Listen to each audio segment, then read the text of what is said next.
सूर्यदेवाख्येर्माणरखण्डितैः गुरुभावमेत्ययन्ति वातिष्ठिरे तीर्थवाक् अपादमौलिपर्यन्तं गुरुणाभाक्ति स्मरे तेन विघ्नाः प्रणश्यन्ति विद्यन्ति च मनोरथाः। श्रीगुरुभ्यो नमः। हरिः ओम् हरिः ओम् हरिः ओम्।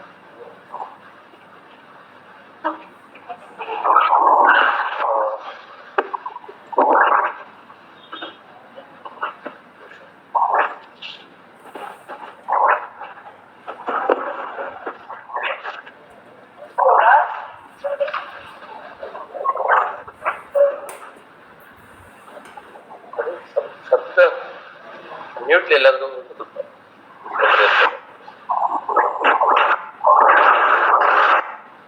ಯಾರೋ ಶ್ರೀನಿವಾಸ್ ಅಂತ ಅವರು ಮ್ಯೂಟ್ ಮಾಡ್ಲಿಕ್ಕೆ. ಪ್ಲೀಸ್. ಥ್ಯಾಂಕ್ಸ್. ಶ್ರೀ ಗುರುಭ್ಯೋ ನಮಃ. ಹರಿ ಓಂ. ಕಳೆದ ಬಾರಿ ನಾವು ಪೀಠ ಪೂಜಾ ಅಷ್ಟು ತನಕ ನಾವು ನೋಡಿದ್ದೇವೆ. ನಾವು ಮುಂದೆ ದೇವರನ್ನ ಬಂದು ಎಬ್ಬಿಸಿ ಸ್ನಾನಾರ್ಥಂ ಮಜ್ಜನಾಲಯಂ ಅಂತ ಹೇಳಿ ಸ್ನಾನಕ್ಕೋಸ್ಕರವಾಗಿ ಪರಮಾತ್ಮನನ್ನು ಮಜ್ಜನಾಲಯಂ ಅರ್ಥಾತ್ ಒಂದು ಸ್ನಾನ ಮಾಡಿಸೋ ಅಭಿಷೇಕ ಮಾಡಿಸೋ ಸ್ಥಳಕ್ಕೆ ಪರಮಾತ್ಮನ ಕರ್ಕೊಂಡು ಹೋಗ್ಬೇಕು ಅಂತ ಇವಾಗ ಅಲ್ಲಿಂದ ಶುರು ಮಾಡಬೇಕಾಗಿದೆ. ಅದಕ್ಕೆ ಮುಂದೆ ಒಂದ್ಸಲ ಹಿಡಿದಾಗಿ ಒಂದು ರೀಕ್ಯಾಪ್ ಹಿಡಿದಾಗಿ ಮೊದಲಿಂದ ಏನ್ ನೋಡಿದ್ದೇವೆಂಬುದು ಒಂದು ವೇಗವಾಗಿ ಒಂದು 5 ನಿಮಿಷದಲ್ಲಿ ನೋಡಿ ಮತ್ತು ನಾವು ಮುಂದೆ ತೋರಿಸೋಣ ಅಂತ ಅನಿಸ್ತದೆ.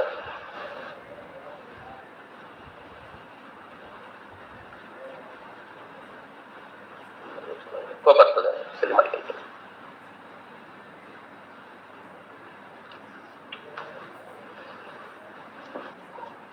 ಮೊದಲಿಗೆ ನಾರಾಯಣಾಯ ಪರಿಪೂರ್ಣ ಗುಣಾರ್ಣವಾಯ ವಿಶ್ವಾದಿತ್ಯದಲ್ಲಿ ಪ್ರದಾಯ ಅಂತ ಈ ರೀತಿಯಾಗಿ ಮಂತ್ರವನ್ನು ಹೇಳಿ ಶುರು ಮಾಡಬೇಕು. ಮಾಡಿದ ಮೇಲೆ ಪರಮಾತ್ಮನನ್ನು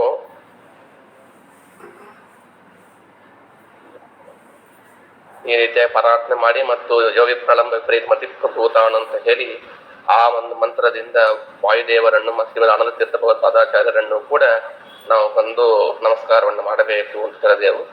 ಅದಾದ ಮೇಲೆ ಪೂರ್ವದ್ವಾರೆ ಶ್ರೀ ನಮಃ ಜಯಾಯ ನಮಃ ವಿಜಯಾಯ ನಮಃ ಅಂತ ಹೇಳಿ 4 ದಿಕ್ಕಲ್ಲಿರ್ತಕ್ಕಂಥದ್ದಾದ ಅರ್ಥಾತ್ ಪರಮಾತ್ಮನನ್ನು 4 ದಿಕ್ಕಲ್ಲಿ ಇದ್ದು ದ್ವಾರಪಾಲಕ ಸೇವೆಯನ್ನು ಮಾಡತಕ್ಕಂಥವರುಗಳಾದ ಜಯ ವಿಜಯಗಳು ಪ್ರಬಲಗಳು ಇತ್ಯಾದಿ ದೇವತೆಗಳನ್ನು ಕೂಡ ನಾವು ಬಂದು ಸ್ಮರಿಸಿ ಮುಂದೆ ದಕ್ಷಿಣಾಂಗ್ರಿ ಪುರಸ್ಸರಂ ದೇವಗೃಹಂ ಪ್ರವೇಶ್ಯ ಅಂತ ಆ ದೇವಗೃಹವನ್ನು ಪ್ರವೇಶವನ್ನು ಮಾಡಿ ಅಲ್ಲಿ ಅಗ್ನಿನಾಗ್ನಿ ಸಮಿದ್ಯತೆ ಎನ್ನುವುದಾದ ಈ ಮಂತ್ರದಿಂದ ಅಲ್ಲಿ ದೀಪ ಪ್ರಜ್ವಾಲೆಯನ್ನು ಮಾಡಬೇಕು, ದೀಪವನ್ನು ಬೆಳಗಿಸಬೇಕು ಅಂತ ಇಷ್ಟು ನೋಡಿದೆವು.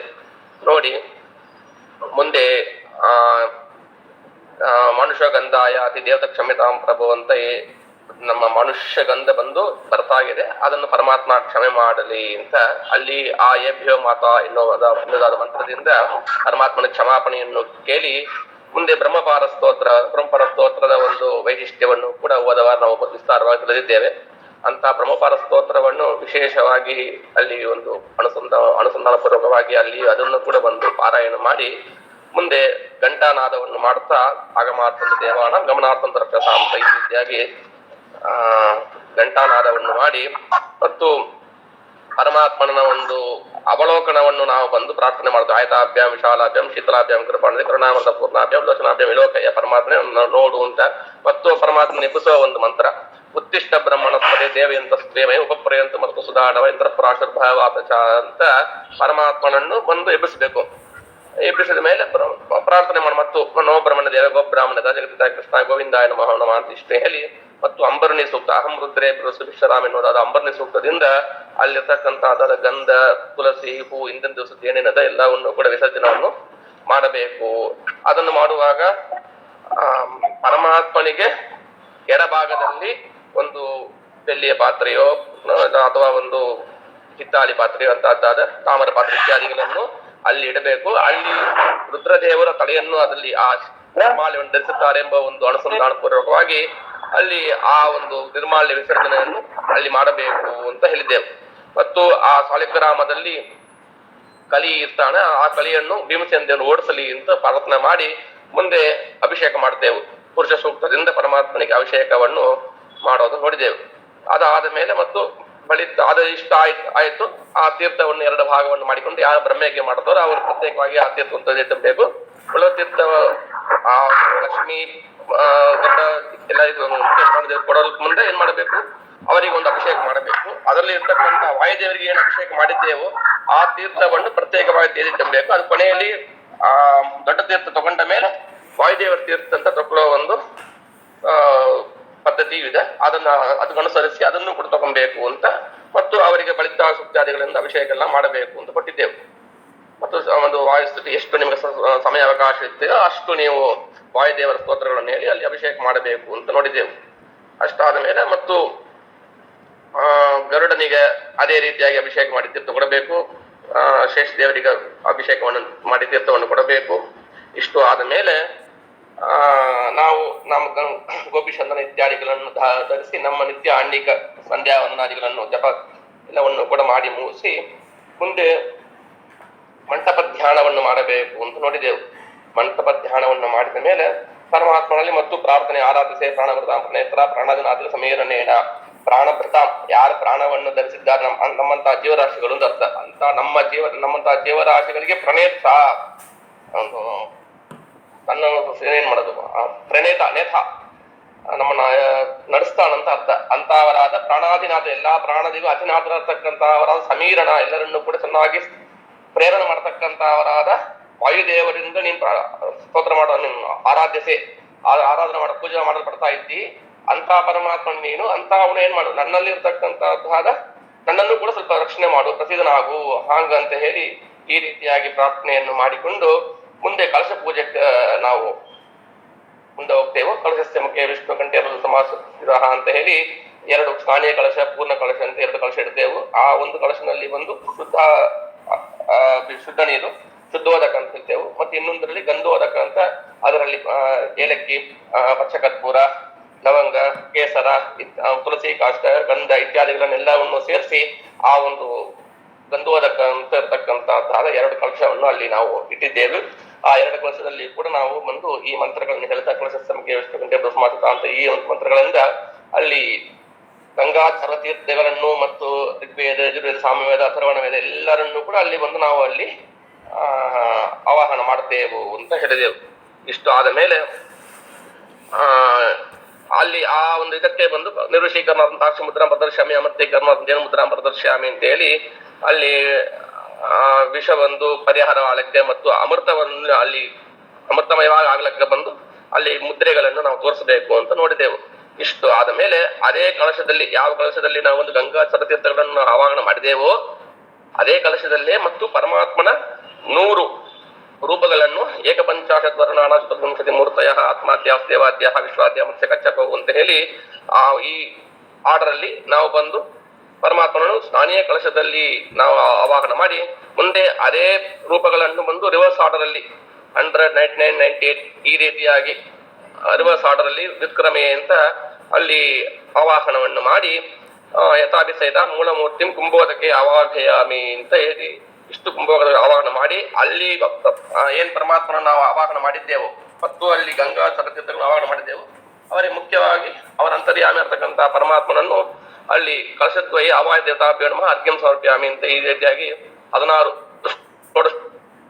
ಷೋಪಚಾರ ಪೂಜೆಗಳನ್ನು ಕೂಡ ಅಲ್ಲಿ ಮಾಡಬೇಕು. ಆ ಒಂದು ಕಲಶಕ್ಕೆ 4 ದಿಕ್ಕಲ್ಲಿ ಕೂಡ ಗಂಧ ಅಕ್ಷತೆಗಳನ್ನು ಏರಿಸಬೇಕು. ಅಲ್ಲಿ ತುಳಸಿಯನ್ನು ಇಡಬೇಕು, ಪುಷ್ಪಗಳನ್ನು ಇಟ್ಟು ಅಲ್ಲಿ ವಿಶೇಷವಾಗಿ ಒಂದು ಸಣ್ಣದಾಗಿರ್ತಕ್ಕಂಥ ಒಂದು ನೈವೇದ್ಯವನ್ನು ಮಾಡಿ ಮಂಗಳಾರತಿಯನ್ನು ಮಾಡಿ ಆ ಕಲಶ ಪೂಜೆಯನ್ನು ಮಾಡಿ ಆ ಕಲಶಕ್ಕೆ ಪ್ರಾರ್ಥನೆಯನ್ನು ಮಾಡಬೇಕು ಅಂತ ನೋಡಿದೆವು. ಅದಾದ ಮೇಲೆ ಪಾಂಚಜನ್ಯಾಗ್ನಿ ಮಹಾದರಾದಿ ತನ್ನ ಶಂಕ ಪ್ರಚೋದಯ ಶಂಕ ಪೂಜೆಯನ್ನು ಅದರಲ್ಲಿ ನೀರು ಹಾಕಿ ಅಲ್ಲಿ ಶಂಕರಲ್ಲಿ ಚಂದ್ರ ಮತ್ತು ಸೂರ್ಯನಿದ್ದಾರೆ ಮಧ್ಯವರ್ಣ ಇದ್ದಾರೆ ಅಂತ ಈ ರೀತಿಯಾಗಿ ಕೂಡ ಎಲ್ಲ ಅಲ್ಲಿ ಸ್ಮರಣೆಯನ್ನು ಮಾಡಿ ಆ ಏನು ಒಂದು ನೀರು ಅದರಲ್ಲಿ ಹಾಕಿದ್ದೇವೆ ಆ ನೀರಲ್ಲಿ ಕೈಲಿ ಹಾಕೊಂಡು ಈ ಮುಂದೆ ಪುಂಪ್ರಾ ಸಾಗರೋತ್ಪನ್ನ ವಿಷ್ಣು ಕರೆ ಅಂತ ಇರ್ತಕ್ಕಂಥದ್ದು ಈ ಮಂತ್ರ ಇದೆ. ಈ ಮಂತ್ರಗಳನ್ನು ಹೇಳಿ ಮತ್ತು ಅಪವಿತ್ರ ಪವಿತ್ರೋವ ಸರ್ವಾವಸ್ಥಾಂಗದೋಪಿ ಸ್ಮರೇತ್ ಪುಂಡರೀಕಾಕ್ಷಂ ಸಭಾಖ್ಯಾಭ್ಯಂತರ ಶುಚಿ ಅಂತ ಒಳಗೆ ಹೊರಗೆ ಇರ್ತಕ್ಕಂಥದ್ದಾದ ಏನು ಒಂದು ಮಳ ಇದೆ ಅಪವಿತ್ರ ಇದೆ ಅದು ಎಲ್ಲವೂ ಕೂಡ ಪವಿತ್ರವಾಗಲಿ ಈ ಒಂದು ಪರೋಕ್ಷಣೆಯಿಂದ ಎಂತ ಪುಂಡರೀಕಾಕ್ಷ ಅಪವಿತ್ರ ಪವಿತ್ರೋ ಸರ್ವಾವಸ್ಥಾಂಗದಪ ವಿಸ್ಮರೇತ್ ಪುಂಡರೀಕಾಕ್ಷಂ. ಯಾವ ಪುಂಡರೀಕಾಕ್ಷನ ಸ್ಮರಣ ಮಾಡಿದ್ರೆ ಎಲ್ಲವೂ ಕೂಡ ನಾವು ಪವಿತ್ರ ಆಗ್ತದೋ ಅಂತ ಪುಂಡರೀಕಾಕ್ಷ ಸ್ಮರಣ ಮಾಡುತ್ತಾ ಸಭಾಖ್ಯ ಅಭ್ಯಂತರ ಶುಚಿ ಅಂತ ಎಲ್ಲಾ ಪೂಜಾ ದ್ರವ್ಯಾಣಿ ಆತ್ಮಾನಂಚ ಪ್ರೋಕ್ಷಯೇತ್ ಅಂತ ಎಲ್ಲ ಏನೇನು ಪೂಜಾ ದ್ರವ್ಯಗಳು ಇಟ್ಟಿದ್ದೇವೆ ನಾವು ಎಲ್ಲದೂ ಮೇಲೆ ಪ್ರೋಕ್ಷಣೆಯನ್ನು ಮಾಡಿ ಕೊನೆಯಲ್ಲಿ ನಮ್ಮ ತಲೆಯಲ್ಲಿ ಮೇಲೆ ನಾವು ಪ್ರೋಕ್ಷಣೆ ಮಾಡಿಕೊಂಡು ಇಷ್ಟಾದ ಮೇಲೆ ಪಂಚಪಾತ್ರ ಪೂಜೆ ಅಂತ ನೋಡಿದೆವು. ಸಾಧ್ಯವಾದ್ರೆ 5 ಕಲಶವನ್ನು 5 ಪಾತ್ರೆಯನ್ನು ಬಟ್ಟಿಲು ಚಿಕ್ಕ ಚಿಕ್ಕದಾಗಿರ್ತಕ್ಕಂಥ ಬಟ್ಟಿಲನ್ನು ಇಟ್ಟು ಅದರಲ್ಲಿ ಬಂದು 5 ದೇವತೆಗಳನ್ನು ಅರ್ಥಾತ್ ಬಂದು ಅರ್ಘ್ಯದಲ್ಲಿ ಲಕ್ಷ್ಮಿ, ಪಾದ್ಯದಲ್ಲಿ ಸರಸ್ವತಿ, ಪಾದ್ಯ ಆಚಮಣಿಯಲ್ಲಿ ರತ್ತಿ ಮತ್ತು ಮಧುಪರ್ಕದಲ್ಲಿ ಬ್ರಹ್ಮ ಮತ್ತು ಶಾಂತಿ ಅಂತ ಇದರ ಪುನರಾಚಮಣಿಯ ಮತ್ತು ಇನ್ನೊಂದು ಸಣ್ಣ ಸಣ್ಣ ಪಾತ್ರ ಇಟ್ಟು ವರುಣ ಅಲ್ಲಿ ಬಂದು ಸ್ಥಾನೀಯ ಪಾತ್ರ ಅಂತ ಹೇಳ್ತಾರೆ ಅದನ್ನ. ಅಲ್ಲಿ ಅದನ್ನು ಕೂಡ ಬಂದು ವರುಣ ದೇವರನ್ನೇ ಅಲ್ಲಿ ಆವಾಹನ ಮಾಡಬೇಕು ಅಂತ ಇಷ್ಟು ಕೊಟ್ಟೆವು. ಅದಾದ ಮೇಲೆ ಗಂಟಾ ಪೂಜಾ ಅಂತ ನೋಡಿದೆವು. ಗಂಟೆ ಪೂಜೆ ಗಂಟಾಯಂ ಬ್ರಹ್ಮಣೇ ನಮಃ ಅಂತ ಈ ರೀತಿಯಾಗಿ ಆ ಗಂಟಾವಳಿರ್ತಕ್ಕಂಥದ್ದಾದ ಬ್ರಹ್ಮ, ಗರುಡ, ಸರಸ್ವತಿ ಇವರೆಲ್ಲ ಶೇಷ ಮತ್ತು ಇವರನ್ನು ಕೂಡ ಅಲ್ಲಿ ಪ್ರಜಾಪತಿ ಇತ್ಯಾದಿಗಳನ್ನು ಕೂಡ ಅಲ್ಲಿ ನಾವು ಸ್ಮರಣ ಮಾಡಿ ಅಲ್ಲಿ ಒಂದು ಹೂ ಏರಿಸಿ ಆ ಗಂಟೆಗೂ ಪೂಜೆ ಮಾಡಬೇಕು ಅಂತ ನೋಡಿದೆವು. ಅದಾದ ಮೇಲೆ ದೀಪಸ್ತಂಭ ಪೂಜಾ ಅಂತ ಆ ದೀಪ ಏನು ದೀಪ ಇಟ್ಟಿರ್ತೇವು ಮತ್ತು ಅದು ಸಹಿತವಾಗಿ ಆ ದೀಪ ಪಾತ್ರೆಗಳು ಮಂಗಳಾರತಿ ಮಾಡ್ತಕ್ಕಂಥದ್ದು, ಧೂಪ ತೋರಿಸ್ತಕ್ಕಂಥದ್ದು, ಆ ಒಂದು ಅಲಿಯಾರ್ತಿಗೆ ಕೂಡ ಅಗ್ನೇಯ ನಮಃ ನಾಲಿಯ ವಾಸ್ಕಿ ದೇವತಾಭ್ಯೋ ನಮಃ ಅಂತ ಹೇಳಿ ಅಲ್ಲಿಯೂ ಕೂಡ ಪೂಜೆಯನ್ನು ಮಾಡಬೇಕು ಅಂತ ನೋಡಿ ಕೊನೆಯಲ್ಲಿ ಸಾಲಿಗ್ರಾಮ ಶಿಲಾಸ್ಪರ್ಶಂ ಏಕವರಂ ದಿನೇ ದಿನೇ ವಾಚಂತಿ ಕರಸಂಸ್ಪರ್ಶಂ ತೇಷಾಂ ದೇವಾಸ ವಾಸವಾಹ ಸಾಲಗ್ರಾಮ ಶಿಲಾಯಾಂ ವೈ ಸ್ವಯಂ ವ್ಯಕ್ತ ತದೈವಚ ಬಿಂಬಮೂರ್ತಿಯ ಸಹಿಕೇನ ದಂತಶ್ಚಿಂತೆಯೇತ್ ಹರಿಂ ಅಂತ ಸಾಲಗ್ರಾಮದ ಒಂದು ವೈಶಿಷ್ಟ್ಯವನ್ನು ಕೂಡ ನೋಡಿದೆವು. ಅದರಲ್ಲಿರ್ತಕ್ಕಂಥದ್ದಾದ ಪರಮಾತ್ಮನು ನನ್ನಲ್ಲಿರ್ತಕ್ಕಂತಹ ಪರಮಾತ್ಮನು ಕೂಡ ಒಂದು ಅದರ ಐಕ್ಯ ಚಿಂತನೆಯನ್ನು ಮಾಡಬೇಕು ಅಂತ ಇಷ್ಟು ನೋಡಿ ಕೊನೆಯಲ್ಲಿ ವಿಷ್ಣುರಾಸನ ಭೂತಾಯ ದಿವ್ಯರತ್ನಮಯಾಯ ಪ್ರಧಾನ ಪುರುಷೇಶಾಯ ಮಹಾಪೀಠಾಯ ತೇ ನಮಃ ಅಂತ ಏನು ಆ ಪರಮಾತ್ಮ ಆ ಪೀಠದಲ್ಲಿ ಕೂತಿರ್ತಾನೆ ಆ ಪೀಠ ಮುಖ್ಯವಾಗಿರ್ತಕ್ಕಂಥ ಆ ಶೇಷದೇವರನ್ನು ಧರಿಸಲ್ಪಟ್ಟಿರ್ತಕ್ಕಂಥದ್ದು. ಪರಮಾತ್ಮ ಅಂತ ಕೂತಿರ್ತಾನೆ, ಶೇಷದೇವರಲ್ಲಿ ಮಲ್ಕಿಂತಿರ್ತಾನೆ ಪರಮಾತ್ಮ ಅಂತ. ಅದೇ ರೀತಿಯಾಗಿ ಇಲ್ಲಿಯೂ ಕೂಡ ಆ ಒಂದು ಏನು ಹಲಿಗೆ ಇಟ್ಟಿರ್ತೇವೆ ಅಲ್ಲೇ ನಾವು ವಿಷ್ಣುವರಾಸನ ಭೂತಾಯ ದಿವ್ಯರತ್ನಮಯಾಯ ಅಂತ ಆ ಪೀಠ ಪೂಜೆಯನ್ನು ಮಾಡಬೇಕು ಅಂತ ನೋಡಿದ್ದೇವೆ. ಇಷ್ಟಾದ ಮೇಲೆ ಇಲ್ಲಿ ನೇರವಾಗಿ ಅವರು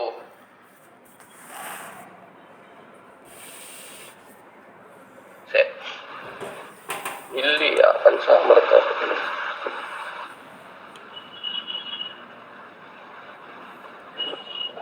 ಅದು ಈ ಪೀಠ ಪೂಜೆ ವಿಸ್ತಾರವಾಗಿದೆ.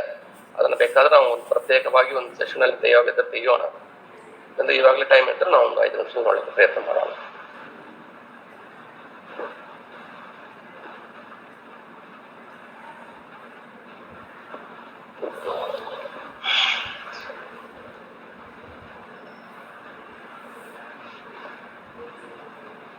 ಇಷ್ಟರಲ್ಲಿ ಯಾರಿಗಾದ್ರೂ ಏನಾದ್ರು ಪ್ರಶ್ನೆ ಇದೆಯಾ?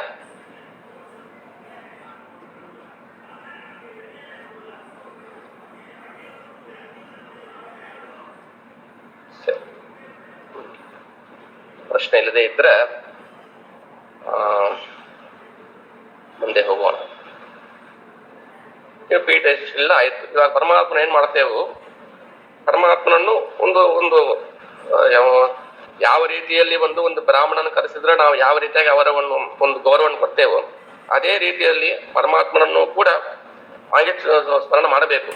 ನಾವು ಪರಮಾತ್ಮ ಸಾಕ್ಷಾತ್ ಬಂದು ನಿಂತಿದ್ದಾನೆ ಅಂತಹ ಪರಮಾತ್ಮನನ್ನು ನಾವು ಬಂದು ಮಜ್ಜನಾಲಯಂ ಸ್ನಾನ ಮಾಡ್ತಕ್ಕಂತಹದ್ದು ದೇವಾಲಯ ಅಲ್ಲಿ ಕರಕಂಡು ಹೋಗಿ ಅಲ್ಲಿ ಕೂಡಿಸಿ ಸ್ನಾನ ಮಾಡಿಸ್ತೇವು ಎನ್ನುವ ರೀತಿಯಲ್ಲಿ ಅನುಸಂಧಾನವನ್ನು ಮಾಡಬೇಕು. ನಾವು ದೇವರಿದ್ದ ವಿಗ್ರಹ ನೀರು ಹಾಕ್ತೇವೆ ಅಂತ ಇಲ್ಲ, ಅದಕ್ಕೆ ಕೊಟ್ಟಿದ್ದಾರೆ.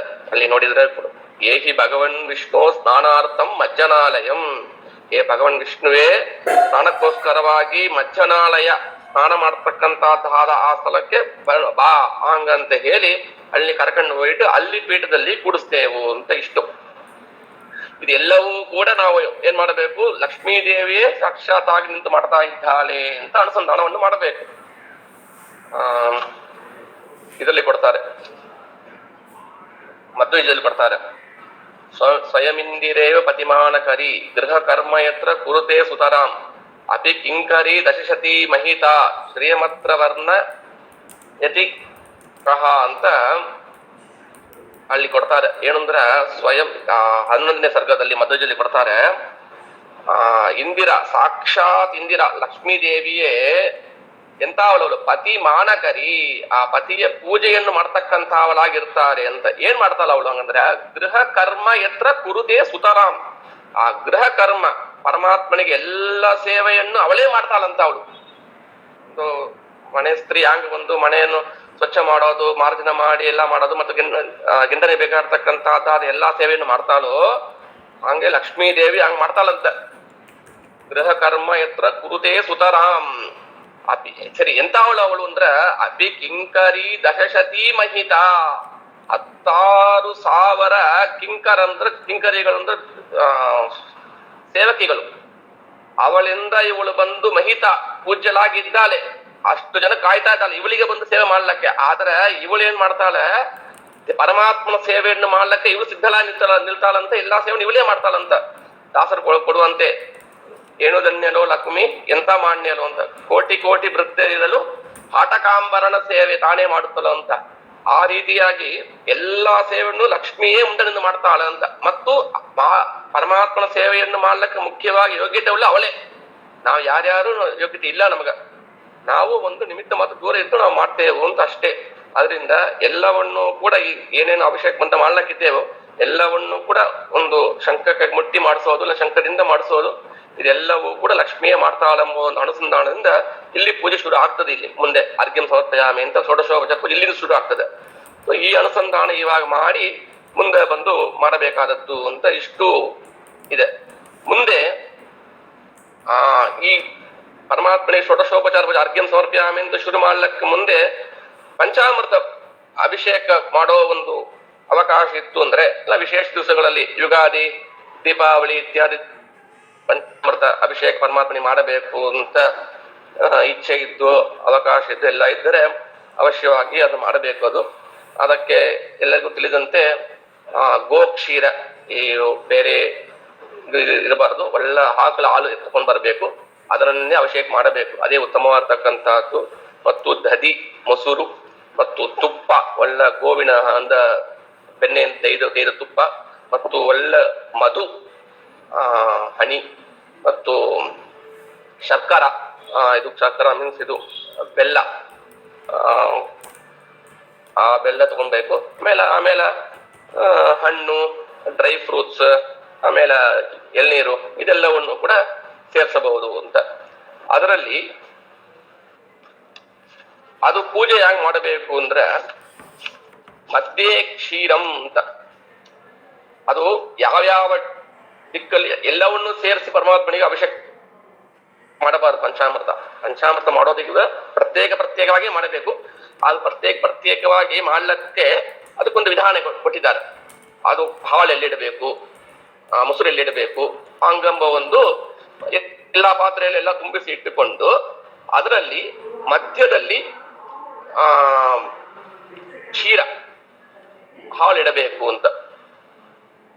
ಕ್ಷೀರೆ ಅಂತ ರೀತಿಯ ಇಟ್ಟಿರ್ತಕ್ಕಂಥದ್ದಾದ ಹಾಲಿನಲ್ಲಿ ಗೋವಿಂದಂ ಆವಾಹಯಾಮಿ, ಕ್ಷೀರೆ ಗೋವಿಂದಂ ಆವಾಹಯಾಮಿ ಅಂತ ಒಂದು ತುಳಸಿದಲ್ಲಿ ಹಾಕೋದು.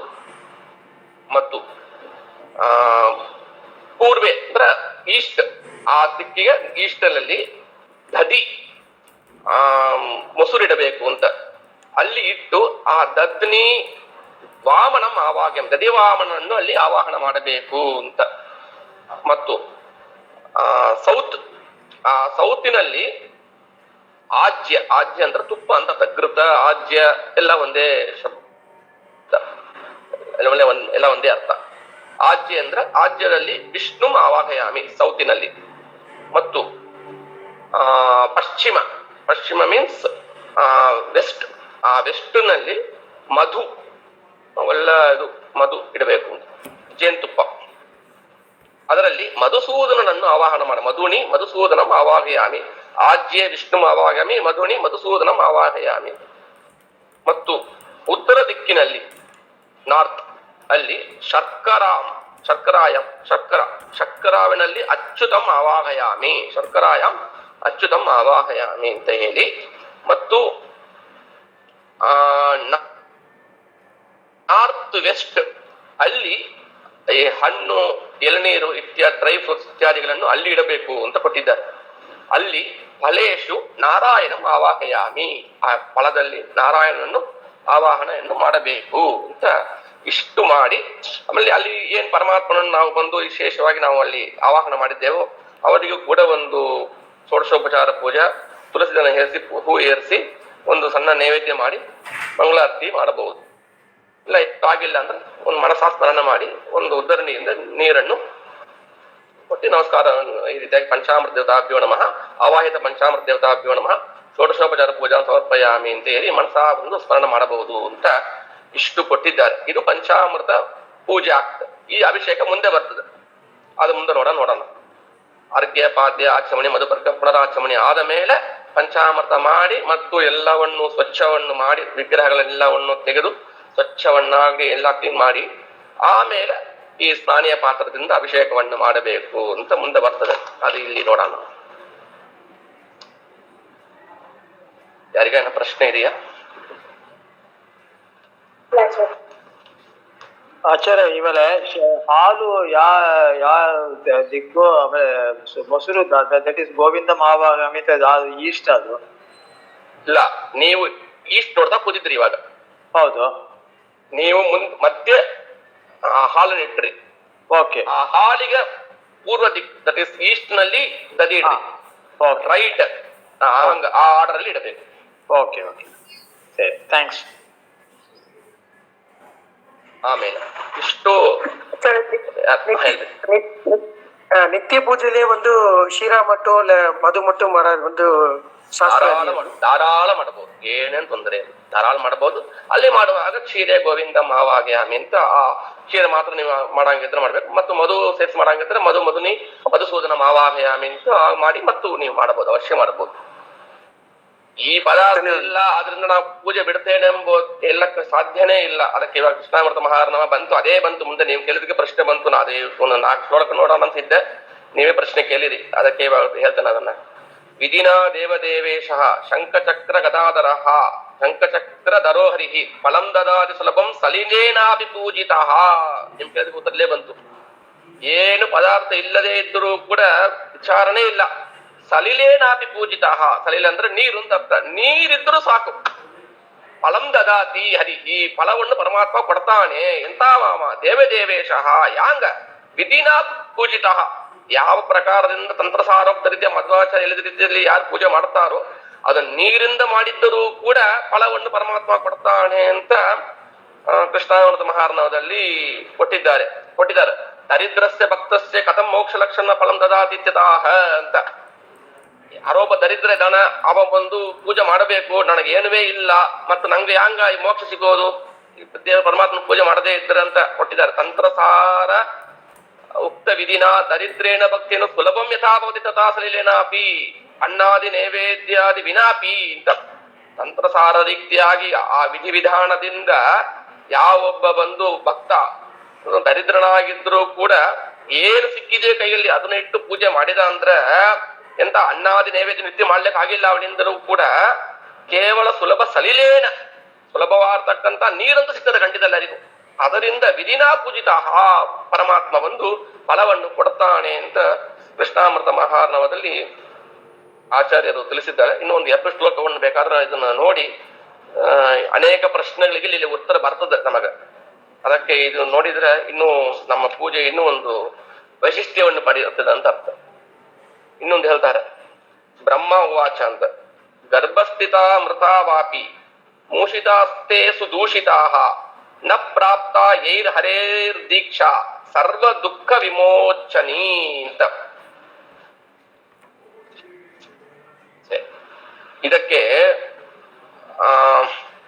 ಯಾವೊಬ್ಬ ಪರಮಾತ್ಮನ ಒಂದು ದೀಕ್ಷೆಯನ್ನು ಪಡೆದು ಅರ್ಥಾತ್ ಬಂದು ಪರಮಾತ್ಮನೇ ಸರ್ವೋತ್ತಮ, ಅವನಿಗೆ ನಿತ್ಯ ಪೂಜೆ ಮಾಡಬೇಕು ಹಾಂಗಂತ ಈ ರೀತಿಯಾಗಿರ್ತಕ್ಕಂತ ಒಂದು ಅನುಸಂಧಾನ ಇಲ್ಲದೆ ಏನ್ ಪೂಜೆ ಇತ್ಯಾದಿಗಳನ್ನು ಮಾಡೋದಿಲ್ಲವೋ ಅಂತ ಅವನಿಗೆ ಎಂತವನಾಗ್ತಾನಂದ್ರ ಅವ ಗರ್ಭಸ್ಥಿತ, ಗರ್ಭದಲ್ಲಿ ದುಃಖ ಇರ್ತದಂತ.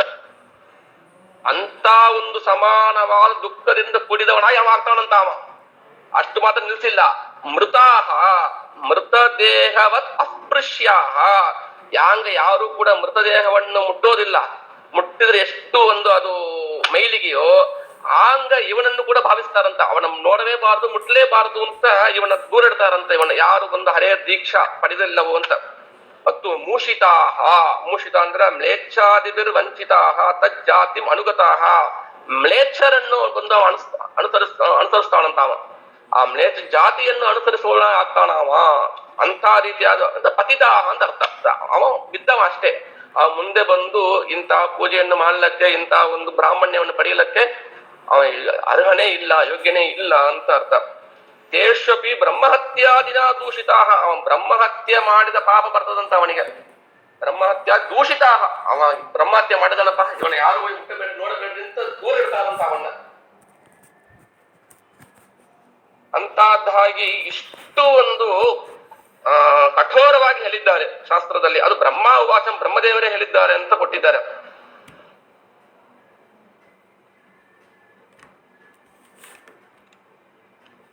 ಇಷ್ಟು ಬೈದಾರ ಅಂತ. ಅದನ್ನು ನಾವು ನಿತ್ಯವೂ ಕೂಡ ಪರಮಾತ್ಮನನ್ನ ಅತಿ ಸರ್ವೋತ್ತಮತ್ವವೇನ ಪೂಜೆಯನ್ನು ಮಾಡ್ಲೇಬೇಕು ಹಂಗಂತ. ಮುಂದೆ ತಸ್ಯ ಯಜ್ಞ ವರಾಹಸ್ಯ ವಿಷ್ಣೋರಮಿತ ತೇಜಸಃ ಪ್ರಣಾಮಂ ಯೇ ಪ್ರಕುರ್ವಂತಿ ತೇಷಾಮಪಿ ನಮೋ ನಮಃ ಅಂತ, ಇದು ಸಾಮಾನ್ಯವಾಗಿ ಪ್ರಸಿದ್ಧವಾದ ಶ್ಲೋಕವೇ ಇದು. ಅದನ್ನ ಶ್ರೀಮದಾಚಾರ್ಯರು ಕೃಷ್ಣಾಮೃತ ಮಹಾರ್ಣವದಲ್ಲಿ ಸೇರಿಸಿದ್ದಾರೆ. ಇದು ವರಾಹ ಪುರಾಣ ಶ್ಲೋಕ ಇದು, ಅದನ್ನು ಇಲ್ಲಿ ಉಲ್ಲೇಖವನ್ನು ಮಾಡಿದ್ದಾರೆ ಶ್ರೀಮದಾಚಾರ್ಯರು. ಎಂತಾದ್ದು ಅಂದ್ರ ಅದ ಕೊಡ್ತಾರ, ಅದಕ್ಕೊಂದು ಏನಂದ್ರ ಪರಮಾತ್ಮನ ಎಂತ ಪರಮಾತ್ಮ ಅಂದ್ರ ಯಜ್ಞವರಾಹ ಪರಮಾತ್ಮ ಅಂತ ನಾವು ನೋಡ್ತೇವೆ, ಶ್ರೀಮುಷ್ಣದಲ್ಲಿ ನೋಡ್ತೇವೆ, ಉತ್ಸವ ಮೂರ್ತಿಗೆ ಯಜ್ಞವರಾಹ ಅಂತ ಕರೀತಾರೆ. ಅಂತ ಪರಮಾತ್ಮ ಎಂತ ಅಮಿತ ತೇಜಸಃ, ಅಮಿತ ಅಂದ್ರ ಅನಂತವಾಗಿರ್ತಕ್ಕಂತಹದ್ದಾದ ತೇಜಸ್ಸುಲ್ಲವ ಅಂತ ಅರ್ಥ. ಅಂತ ಪರಮಾತ್ಮನ ಪ್ರಣಾಮಂ ಯೇ ಪ್ರಕುರ್ವಂತಿ, ಯಾರು ಅವನ ನಮಸ್ಕಾರ ಮಾಡ್ತಾರೋ ಅಂತವರಿಗೂ ನಮಸ್ಕಾರ ಅಂತ ಹೇಳಿದ್ದಾರೆ.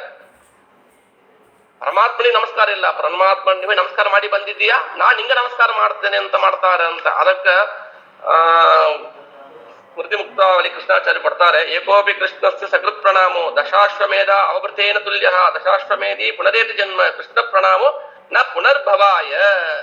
ಕೃಷ್ಣನನ್ನು ಒಂದು ಸಲ ಸಕೃತ್ ಪ್ರಣಾಮ, ಒಂದು ಸಲ ನಮಸ್ಕಾರ ಮಾಡಿದರೂ ಕೂಡ ಎಂತ ಒಂದು ಅದಕ್ಕೆ ಪುಣ್ಯ ಬರ್ತದಂದ್ರ ದಶ ಅಶ್ವಮೇಧ ಅವಭೃತೇನ ತುಲ್ಯ.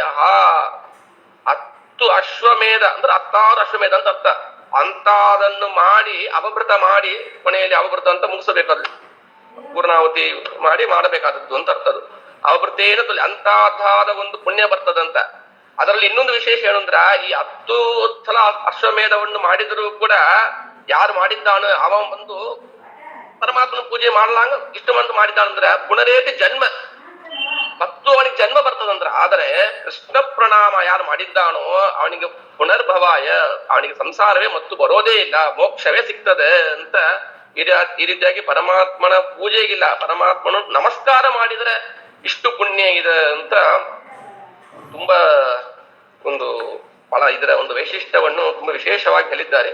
ಇನ್ನು ಕೆಲವು ಶ್ಲೋಕಗಳಿದೆ, ಮುಂದೆ ಹೋಗುವಾಗ ಅವಾಗ ಮಧ್ಯೆ ಇದನ್ನ ನೋಡ್ತಾ ಹೋದ್ರೆ ನಮಗೆ ಆ ಪೂಜೆಯ ಮೇಲೆ ಇರ್ತಕ್ಕಂತ ಒಂದು ಆದರ ಇನ್ನೂ ಹೆಚ್ಚಾಗೋದು. ನಾವು ನಿತ್ಯ ಪೂಜೆ ಮಾಡ್ಲಿಕ್ಕೆ ಇದೇ ಒಂದು ಮೋಟಿವೇಶನ್ ಇರೋದು ಅಂತ ಹೇಳ್ತಾ ಮುಂದೆ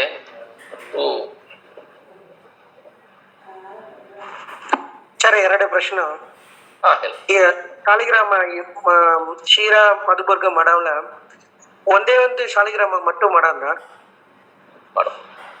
ಅನುಕೂಲ. ಹೌದು, ಯಾಕಂದ್ರೆ ಸ್ವಚ್ಛ ಮಾಡ್ಲಿಕ್ಕೆ ನಿಮ್ಗ ಟೈಮ್ ಅನುಕೂಲ ಇರ್ತದಂತ. ಆಯ್ತಾಯ್ತು, ಮಾಡಬಹುದು. ಈಗ ಅದೇ ಮೇಲೆ ಏಕಾದಶಿ ಹೊತ್ತು ಇದು ಪಂಚಾಮೃತ ಅಭಿಷೇಕ ಮಾಡಂತ?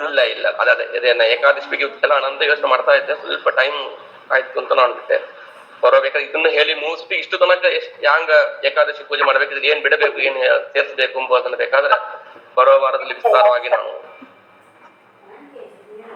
ಒಂದು ಪ್ರಶ್ನೆ ಶ್ರೀನಿವಾಸನು, ಇದು ಯಾಕಪ್ಪ ಔಷಧ ಮಾಡಿದ್ರೆ ಜಿಡ್ಡಲ್ಲಿ ಹೋಲಕ್ಕೆ ಏನ್ ಮೇಲೆ ಹಾಕಿ ಇದು ಮಾಡ್ಬೇಕು? ಜಸ್ಟ್ ಇನ್ಫ್ಯಾಕ್ಟ್ ಜಾಯಿನ್ ತುಪ್ಪ ಆಗಿರೋ ಅದ್ ಜೊತೆ ಹಿಡಿಯೋದಿಲ್ಲ, ತುಪ್ಪ ಆಗಿರ್ತಾ ತುಂಬಾ ಜಿಡ್ಡ ಆಗ್ತದೆ. ಆಕ್ಚುಲಿ ನೀವು ಇದು ಲಿಂಬೆ ಹಣ್ಣು ಹಾಕ್ಬೋದು, ನಿಂಬೆಹಣ್ಣು ಹಾಕ್ಬೋದು. ಆಮೇಲೆ ಅದು ಅದರಲ್ಲೇ ಹೋಗ್ತದೆ ಅದು ಚೆನ್ನಾಗಿ. ಅದು ವರ ಕೇಸರ ಅಂತ ಒಂದು ಸಿಗ್ತದೆ. ಅದು ನೀವು ಅಂಗಡಿ ಹೋದ್ರೆ ಅವ್ರು ಕೊಡ್ತಾರೆ, ಈ ಪೂಜಾ ಪದಾರ್ಥಗಳು ಸಿಕ್ಕೋ ಅಂಗಡಿಯಲ್ಲಿ ಹೋದ್ರೆ ಅಲ್ಲಿ ವರ ಕೇಸರ ಅಂತ ಸಿಗ್ತದೆ. ಅದು ಅದೊಂದು ಬ್ಲ್ಯಾಕ್ ಕಲರ್ಲಿ ಇರ್ತದೆ. ಅದು ಹೌದು. ಅದರಲ್ಲಿ ನೀವು ಚೆನ್ನಾಗಿ ಆ ಲಿಂಬೆ ಹಣ್ಣು ಇಟ್ಟು ತಿಕ್ಕಿ ಆದ್ಮೇಲೆ ಅದು ನೀವು ಇದನ್ನ ಹಾಕಿ ತಿಕ್ಕಿದ್ರೆ ಅದು ಹೋಗ್ತದೆ. ಅದೇ ಸಾಲಿಗ್ರಾಮ ಹಾಕೋದು ಏನ್ ಪ್ರಾಬ್ಲಮ್ ಇಲ್ಲ. ಸಾಲಿಗ್ರಾಮಕ್ಕೆ ಅದೇನು ಆಗೋದಿಲ್ಲ. ಅದು ಈಸಿಯಾಗಿ ಹೋಗ್ತದೆ. ಅದು ವಿಗ್ರಹಕ್ಕೆ ತಾವು ಸ್ವಲ್ಪ ತಿಟ್ಟಿ ಹಿಡಿತದೆ. ಅವಾಗ ಅದಕ್ಕೆ ನೀವು ಈ ರೀತಿಯಾಗಿ ನೀವು ಹಾಕಿದ್ರೆ ಅದು ಖಂಡಿತ ಹೋಗ್ತದೆ. ಓಕೆ ಸರಿ. ಇಷ್ಟಾದ ಮೇಲೆ ಮತ್ತು ಪೂಜೆಗೆ ಮತ್ತು ಬರೋಣ ನಾವು. ಪಂಚಾಮೃತ ಪೂಜೆ ಆಯ್ತು. ಇಲ್ಲಿ ಇದು ಬಂದು ನಾವು ಹಿಂದೆ ತಿಳಿದ ರೀತಿಯಲ್ಲಿ ಯಾವುದು ನಮ್ಮ ಮನೆಯಲ್ಲಿರ್ತಕ್ಕಂಥ ವಿಗ್ರಹಗಳು ನಮ್ಮ ಮುಷ್ಟಿ ಒಳಗೆ ಅದು ಅಡಗೋ ರೀತಿಯಲ್ಲಿ ಇದ್ದರೆ ಅದಕ್ಕೇನು ತತ್ವನ್ಯಾಸ, ಮಾತೃಕಾನ್ಯಾಸ, ವಿಸ್ತೃತವಾಗಿರ್ತಕ್ಕಂಥದ್ದಾದ ಪೀಠ ಪೂಜೆ ಮಾಡಿದ್ರೆ ಮಾಡಬಹುದು, ಇಲ್ಲಾಂದ್ರೆ ಅದು ಬಿಡಬಹುದು. ಪೀಠ ಪೂಜೆ ವಿಸ್ತಾರವಾಗಿದೆ. ಈ ವಾರಲ್ಲಿ ಕವರ್ ಮಾಡೋಣ ನೋಡಿದೆ, ಆಗೋದು ಗೊತ್ತಿಲ್ಲ. ಅಲ್ಲಂದ್ರೆ ಅದನ್ನ ನೆಕ್ಸ್ಟ್ ಈಗ ಓಂ ನಮೋ ನಾರಾಯಣಾಯ ಅರ್ಘ್ಯಂ ಸಮರ್ಪಯಾಮಿ ಅಂತ ಹೇಳಿದೆವಲ್ಲ. ಓಂ ನಮೋ ನಾರಾಯಣಾಯ ಅರ್ಘ್ಯಂ ಸಮರ್ಪಯಾಮಿ ಅಂತ ಇನ್ನು ಬಂದಿಲ್ಲ. ಇಲ್ಲ, ಇದಕ್ಕೂ ಈ ಪಂಚಾಮೃತಕ್ಕೆ ಮುಂಚೆ ಒಂದು 2-3 ಷೋಡಶೋಪಚಾರ ಇಲ್ಲಿ ಬಂತಿಲ್ಲ.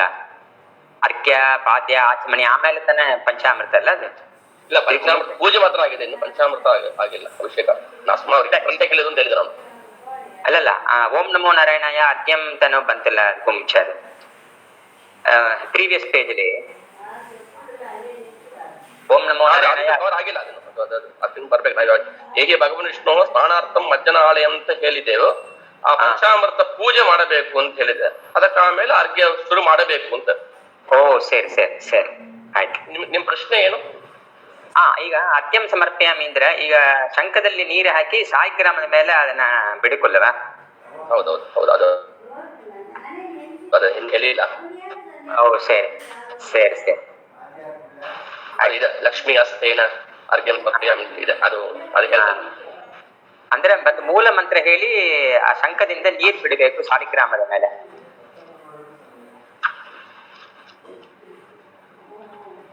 ಹೌದು. 5 ಬಟ್ಟಿಲ್ ಇಟ್ಟಿರ್ತೇವೆ. ಆ ಒಂದೊಂದು ಬಟ್ಟಿಲ್ ತೆಗೆದು ಸಮರ್ಪಣೆ ಮಾಡಿ. ಅದಾದ್ಮೇಲೆ ತಾನೆ ಪಂಚಾಮೃತ ಅಭಿಷೇಕ ಅಲ್ವಾ? ಪಂಚಾಮೃತ ಅಭಿಷೇಕ ಇಲ್ಲ. ಪ್ರಶ್ನೆ ಕೇಳಿದ್ರು ನಾವು ಉತ್ತರ ಕೊಟ್ಟ ಅಷ್ಟೇ. ನಾನು ಪಂಚಾಮೃತ ಅಭಿಷೇಕ ಇನ್ನೂ ಬಂದಿಲ್ಲ. ನಾನು ಪಂಚಾಮೃತ ಪೂಜೆ ಮಾತ್ರ ಹೇಳಿದೆ ಅಷ್ಟೇ. ನಾವು ಆಯ್ತು ಸರಿ ಆಯ್ತು.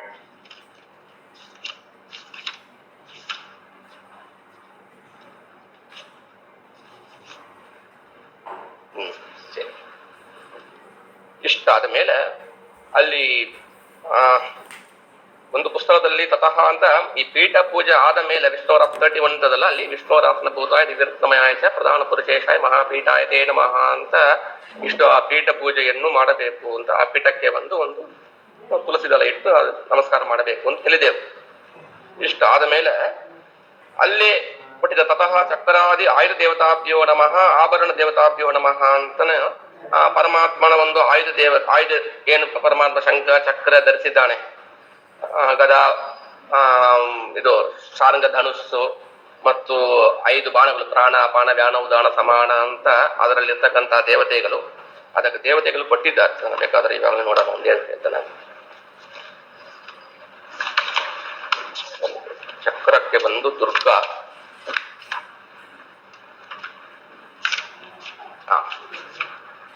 ಚಕ್ರಾದಿ ಆಯುಧ ದೇವತಾಭ್ಯೋ ನಮಃ ಅಂತ ಪರಮಾತ್ಮ ಆಯುಧಗಳನ್ನು ಧರಿಸಿದ್ದಾನೆ.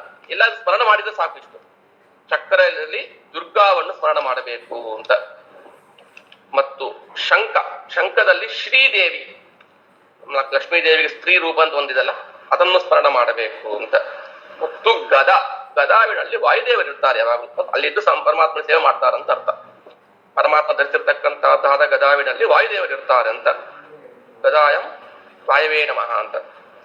ಮತ್ತು ಪದ್ಮ, ಶಂಖ ಚಕ್ರ ಗದಾ ಪದ್ಮ ಅಂತ ಹೇಳ್ತೇವಲ್ಲ, ಆ ಪದ್ಮದಲ್ಲಿ ಭೂದೇವಿ ಇರ್ತಾಳೆ. ಪರಮಾತ್ಮ ಲಕ್ಷ್ಮೀ ದೇವಿ ಭೂದೇವಿ, ಭೂರೂಪ ಧರಾದೇವಿ ಅಂತ ಹೇಳ್ತೇವೆ. ಮತ್ತು ಖಡ್ಗದಲ್ಲಿ ಮತ್ತು ದುರ್ಗಾ, ಚಕ್ರದಲ್ಲಿ ದುರ್ಗಾ, ಖಡ್ಗದಲ್ಲಿ ದುರ್ಗಾ ಅಂತ. ಮತ್ತು ಶಾರ್ಂಗ ಧನುಷ್ ಪರಮಾತ್ಮ ಧರಿಸಿರ್ತಾನ. ಅದನ್ನು ಸರಸ್ವತಿ, ಅಲ್ಲಿ ಸರಸ್ವತಿಯನ್ನು ನಾವು ಸ್ಮರಣ ಮಾಡಬೇಕಾದದ್ದು. ಮತ್ತು ಪಂಚ ಬಾಣಗಳು ಪರಮಾತ್ಮ ಧರಿಸಿರ್ತಾನ. ಅದರಲ್ಲಿ ಪ್ರಾಣ, ಅಪಾನ, ವ್ಯಾನ, ಉದಾನ, ಸಮಾನ ಅಂತ ಈ ರೀತಿಯಾಗಿ ಪಂಚಪ್ರಾಣರ ರೂಪವನ್ನು ಕೂಡ ಅಲ್ಲಿ ಸ್ಮರಣ ಮಾಡಿ ನಾವು ಅವರಿಗೂ ಕೂಡ ಆ ಚಕ್ರಾದಿ ಆಯುಧ ದೇವತೆಗಳಿಗೂ ಕೂಡ ಪೂಜೆ ಮಾಡಬೇಕು ಅಂತ ಇಲ್ಲೇ ಮಾಡಬೇಕಂತ ಕೊಟ್ಟಿದ್ದಾರೆ. ಕೆಲವರು ಅಭಿಷೇಕ ಆದ್ಮೇಲೆ ಅಲ್ಲಿ ಆವರಣ ಪೂಜೆ ಮಾಡ್ಲಿಕ್ಕೆ ಮುಂದೆ ಅರ್ಥಾತ್ ಬಂದು ಗಂಧ ತುಳಸಿ ಎಲ್ಲ ಏರಿಸಿದ ಮೇಲೆ ಮಾಡಬೇಕು ಅಂತ ಇನ್ನೊಂದು ಪುಸ್ತಕದಲ್ಲಿ ಇದೆ. ಅದು ಯಾವಾಗ ಬೇಕಾದ್ರೆ ಮಾಡಬಹುದು, ಏನೋ ತೊಂದರೆ ಇಲ್ಲ. ಇಷ್ಟಾದ ಮೇಲೆ ಪರಮಾತ್ಮ ಈ ವಿಷ್ಣು ಸ್ನಾನಾರ್ಥಂ ಮಜ್ಜನಾಲಯಂ ಇತಿ ಪ್ರಾರ್ಥ್ಯ ಪಾದುಕೆ ಸಮರ್ಪ್ಯ ಸ್ನಾನಪೀಠೆ ಸ್ಥಾಪಯೇತ್ ಅಂತ ಆ ಪರಮಾತ್ಮನಿಗೆ ಒಂದು ಪಾದುಕೆಯನ್ನು ಕೊಟ್ಟು ಎಲ್ಲ ನೃತ್ಯ ಗೀತ ವಾದ್ಯಗಳಿಂದ ಪರಮಾತ್ಮನನ್ನು ಉತ್ಸವ ರೂಪದಿಂದ ಆ ಮಜ್ಜನಾಲಯಕ್ಕೆ ಎಲ್ಲಿ ಸ್ನಾನ ಮಾಡಿಸ್ತೇವೋ ಅಲ್ಲಿ ಕರ್ಕೊಂಡು ಹೋಗ್ತೇವೆ ಎಂಬ ಒಂದು ಅನುಸಂಧಾನದಿಂದ ಪರಮಾತ್ಮನನ್ನು ನಾವು ಸ್ನಾನ ಮಾಡಬೇಕು. ಇಲ್ಲಿ ಪರಮಾತ್ಮ ಪೀಠದಲ್ಲಿ ಕುಳಿತಿದ್ದಾನೆ, ಅಲ್ಲಿ ಕರ್ಕೊಂಡು ಹೋಗ್ತೇವೆ. ಓ ಪಾದುಕೆ ಸಮರ್ಪ್ಯ, ಪರಮಾತ್ಮ ನಾವು ನಡೆದು ಹೋಗ್ಬೇಕಂತ ಪಾದುಕೆ ಕೊಡ್ಬೇಕಲ್ಲ. ನಾವು ಹೊರಗೆ ಹೋಗಿದ್ರೆ ನಾನು ಚಪ್ಪಲಿ ಹಾಕೊಂಡು ಹೋಗ್ತೇವೆ. ನಾವು ಪರಮಾತ್ಮ ನಡೆದು ಹೋಗಂದ್ರೆ ಅವ ಜಗದೊಡೆಯ, ಅವನು ಎಂತ ರೀತಿಯ ಚಿತ್ರ ಕೊಡಬೇಕು, ಅವನಿಗೆ ವಾದ್ಯಗಳು ಇರಬೇಕು, ಎಲ್ಲ ವೈಭವದಿಂದ ಅವನ್ನ ಕರ್ಕೊಂಡು ಹೋಗಿ ಕೂಡಿಸಬೇಕು ಅಂತ ಅರ್ಥ. ಅದು ಅಂತ ಪರಮಾತ್ಮನನ್ನು ಸ್ಥಾನಪೀಠೆ ಸ್ಥಾಪಯೇತು, ಸ್ಥಾನಪೀಠದಲ್ಲಿ ಕುಳಿಸಿದ್ದೇವೆ ಇವಾಗ ಅಂತ ಒಂದು ಅನುಸಂಧಾನವನ್ನು ಮಾಡಿ ಮೂಲ ಮಂತ್ರೇನ, ಮೂಲ ಮಂತ್ರ ಅಂತ ಹಿಂದೆ ತಿಳಿಸಿದ್ದಲ್ಲಿ ಓಂ ನಮೋ ನಾರಾಯಣಾಯನ ಅಂತ ಅದೇ ಮೂಲ ಮಂತ್ರ. ಅದರಿಂದ ನಾವು ಏನು ಇಂದ ಪಂಚಪಾತ್ರ ಪೂಜೆ ಅಂತ ನೋಡಿದ್ದೇವೆ. ಇದರಲ್ಲಿ 26 ಅದ ನೋಡಿ, ಆ 26 ಪಂಚಪಾತ್ರ ಪೂಜೆ ಅಂತ. ಅಲ್ಲಿ 5 ಪಾತ್ರೆಗಳನ್ನು ಇಟ್ಟಿರಬಹುದು, ಇಲ್ಲ 5 ಪಾತ್ರೆ ಇಲ್ಲ ಹಂಗಂದ್ರೆ ಒಂದೇ ಪಾತ್ರೆಯಲ್ಲಿ 5 ಅರ್ಘ್ಯ ಪಾದ್ಯ ಆಚಮಣೀಯ ಮಧುಪರ್ಕ ಪುನರಾಚಮಣೀಯ ಬಂದು ಒಂದೇ ಪಾತ್ರದಲ್ಲಿ 5 ದೇವತೆಗಳನ್ನು ಅಲ್ಲಿ ಆವಾಹನ ಮಾಡಬಹುದು ಅಂತ ಹೇಳಿದ್ದೇವೆ ನಾವು.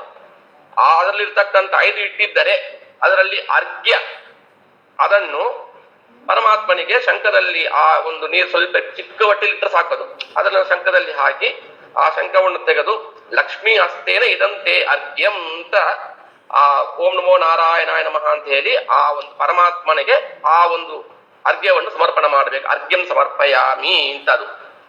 ಮತ್ತು ಎರಡನೇ ಹೊಟ್ಟೆಲಿದ್ರೆ ಎರಡನೇ ಹೊಟ್ಟೆಲಿಂದ ಅದೇ ಹೊಟ್ಟೆಲಿದ್ರೆ ಅದಲ್ಲೇ ಮತ್ತೆ ಸ್ವಲ್ಪ ಇನ್ನೂ ಸ್ವಲ್ಪ ಹಾಕೊಂಡು ಅಂತ ಅರ್ಥ.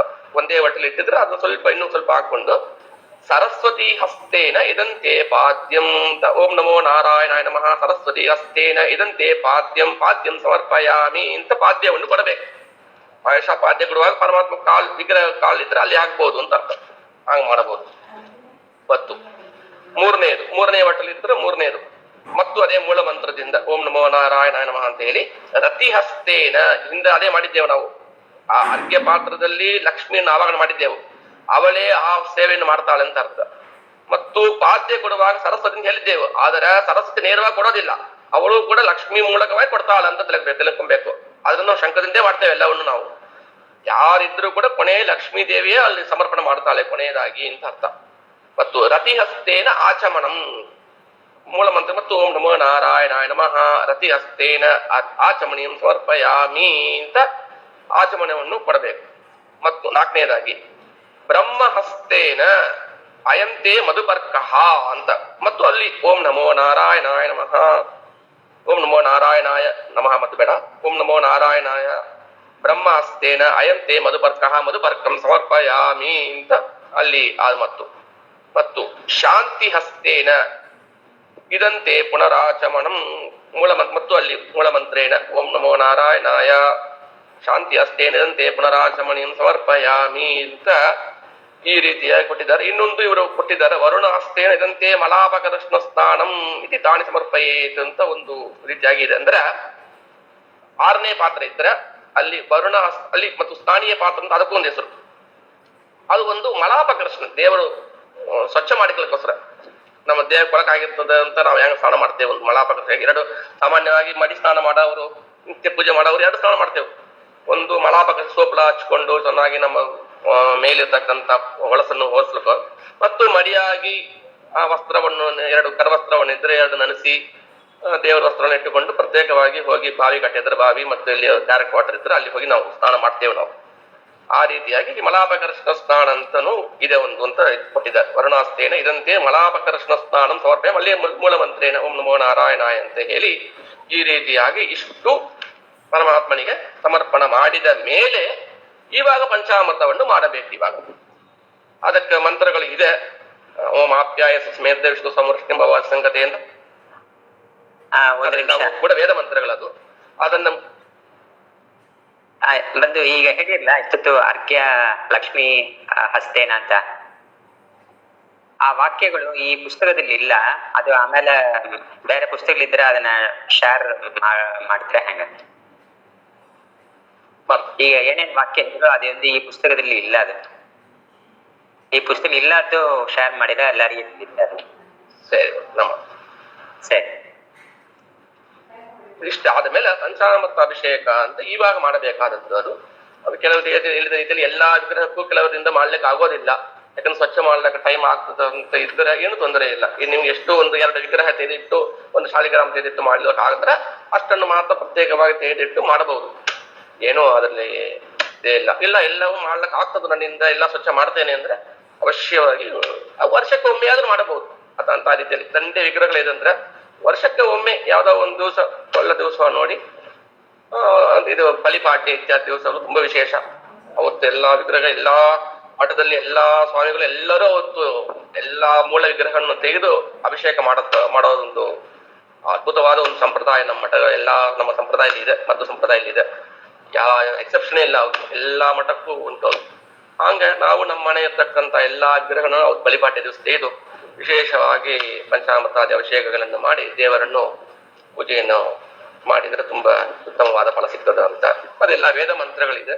ಮುಂದೆ ಈ ವೇದ ಮಂತ್ರ ಈ ಇಷ್ಟೊತ್ತು ಏನ್ ನಾವು ಈ ಮಂತ್ರಗಳಿದ್ದ ಇದೆಲ್ಲವೂ ಕೂಡ ಮುಂದೆ ರೆಕಾರ್ಡಿಂಗ್ ಮಾಡಿ ನಿಮಗೆ ಅದು ಕಳಿಸ್ತೇವೆ. ಅದನ್ನ ನಿಧಾನಕ್ಕೆ ನೋಡಿ ನೀವು ಅದನ್ನ ಅಭ್ಯಾಸ ಮಾಡಿಕೊಳ್ಳಬಹುದು. ಯಾಕಂದ್ರೆ ವೇದ ಮಂತ್ರ ಇಲ್ಲಿ ಪುನರುಚ್ಚಾರಣೆಗೆ ಬೇಡ ಅಂತ ಹೇಳಿದ್ದಾರೆ, ಅದನ್ನ ಬಿಟ್ಟಿದ್ದೇನೆ. ಅದನ್ನ ಇಷ್ಟು ಆದ ಮೇಲೆ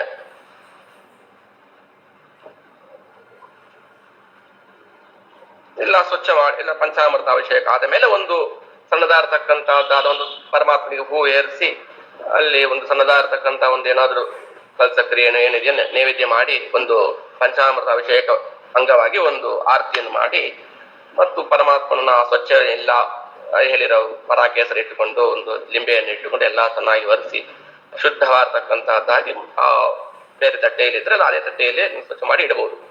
ಇಲ್ಲ ಇಟ್ಟ ಮೇಲೆ ಇವಾಗ ಬಂದು 5 ಉಪಚಾರ ಆಯ್ತು. ಅರ್ಘ್ಯ, ಪಾದ್ಯ, ಆಚಮಣಿ, ಮಧುಪರ್ಕ, ಪುನರಾಚಮಣಿ ಅಂತ ಆಯ್ತು. ಇವಾಗ ಸ್ನಾನ ಅಂತ 6ನೇದು. ಇದು ಇವಾಗ ಮಾಡಬೇಕಾದ. ಆಚಾರ್ಯ ಒಂದು ಡೌಟ್ ಪ್ಲೀಸ್. ಹೇಳ್ರಿ. ಇವಾಗ ಮನೇಲಿ ನೀವು ಹೇಳಿದಾಗ 2 ದಂಡೆ ವಿಗ್ರಹ ಇದೆ, ಅದರಲ್ಲಿ ಮುಖ್ಯವಾಗಿ ಲಿಮಿಟೆಡ್ ವಿಗ್ರಹ ಇಟ್ಟುಂಟು ಡೈಲಿ ಪೂಜೆ ಮಾಡಿಟ್ಟು ವರ್ಷಕ್ಕೆ ಒಂದಿನ ಮತ್ತೆ ವಿಗ್ರಹ ಇಟ್ಟು ಮಾಡ್ತೇವೆ. ಓಕೆ, ಹಾಗಂದ್ರೆ ಮತ್ತೆ ವರ್ಷಕ್ಕೆ ಮತ್ತೆ ದಿನ ಎಲ್ಲ ಪೂಜೆ ಮಾಡ್ಲಾಂಬ ಒಂದು ನಮ್ಮ ಪಾಪ ಬರದ?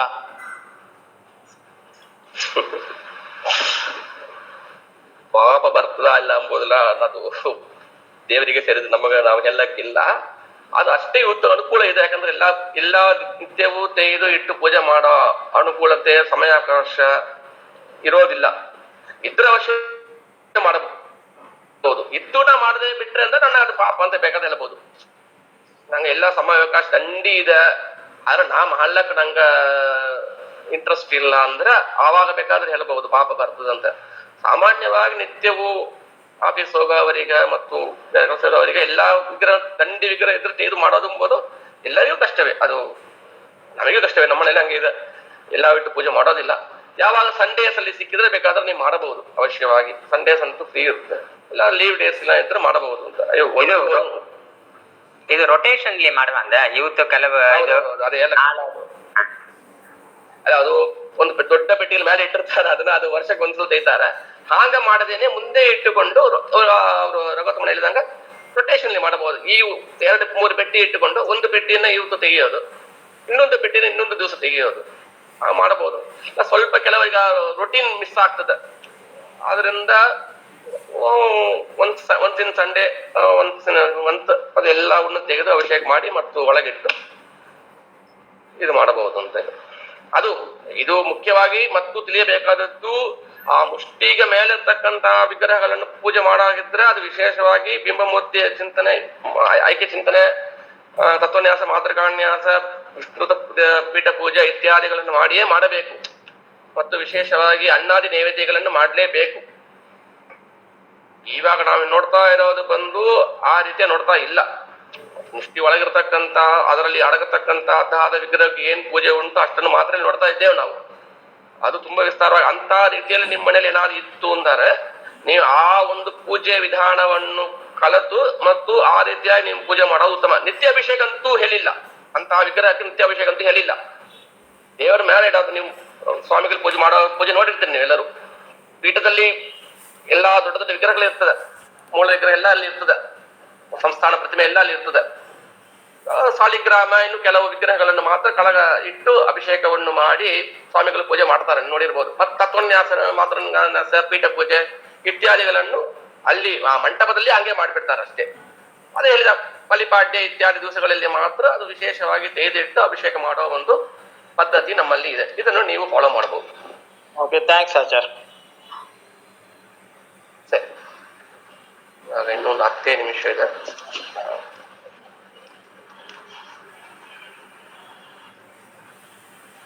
ಸರಿ, ಇವಾಗ ಏನ್ ಮಾಡಬೇಕು?